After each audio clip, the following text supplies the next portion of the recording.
Pada sekarang ini, masyarakat modern menggunakan tisu toilet dan air guna membersihkan diri setelah buang air besar. Bab.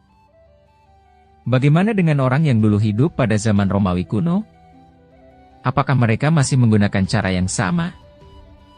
Dalam setiap peradaban, setiap orang memiliki metode mereka sendiri untuk menjaga kebersihan setelah buang air besar, seperti dikutip dari website mentalfloss.com. Masyarakat Romawi kuno, contohnya, mereka lebih maju dibandingkan dengan bangsa Yunani kuno dalam hal kebelah buang hajat. Orang Romawi menggunakan spons yang ditancapkan pada ujung tongkat panjang, lalu membersih bagian dubur mereka dengan spons itu. Spons tersebut jumlahnya sangat terbatas, dan lazimnya digunakan secara bersama-sama dan bergantian dalam satu toilet umum. Ketika tidak digunakan, tongkat itu dimasukkan dan direndam ke dalam ember yang berisi air laut yang asin. Orang Romawi menganggap spons toilet tersebut sudah steril karena direndam air laut yang asin. Bangsa Romawi memiliki fasilitas WC umum yang dilengkapi dengan bangku marmer memanjang dengan lubang yang dilubangi di bagian tengah. Ya, memang benar, lubang yang tengah itu dijadikan sebagai ruang agar kotoran bisa masuk ke tempat pembuangan. Hal menarik lainnya yaitu toilet umum orang Romawi kuno tidak memiliki dinding pemisah, tidak ada sekat sama sekali waktu, hingga dipastikan aroma bau yang tidak sedap bisa dirasakan orang di sekitarnya.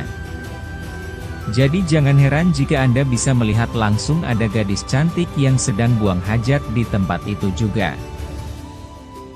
Lain cerita, orang Yunani kuno saat membersihkan dubur setelah buang air besar menggunakan batu dan potongan tanah liat. Beralih ke peradaban Tiongkok, sekitar tahun 1391, selama pemerintahan dinasti Song, seorang kaisar Tiongkok menetapkan bahwa lembaran kertas dapat digunakan waktu membersihkan dubur selesai bab. Hingga saat ini, orang-orang di Cina menggunakan cara yang sama dan kini kertas tersebut hanya berganti menjadi tisu. Beda lagi, di zaman kolonial Amerika, hal ini juga tidak jauh lebih maju. Biasanya, mereka menggunakan tongkol jagung untuk membersihkan itu. Setelah masa itu, barulah mereka menyadari bahwa mereka menggunakan koran dan kertas katalog lama bisa menggantikan tongkol jagung. Pada era Victoria mempunyai cara sendiri. Meskipun anak baptis Ratu Elizabeth I menemukan salah satu toilet flush pertama pada tahun 1596, kertas toilet yang diproduksi secara komersial tidak mulai beredar di Inggris hingga tahun 1857. Cara yang praktis dan higienis adalah orang-orang India, Arab dan orang Melayu. Mereka menggunakan air untuk membasuh dubur mereka setelah buang air besar. Dalam membersihkannya mereka menggunakan tangan kiri sambil dialirkan air, membasuhnya berulang sampai bersih.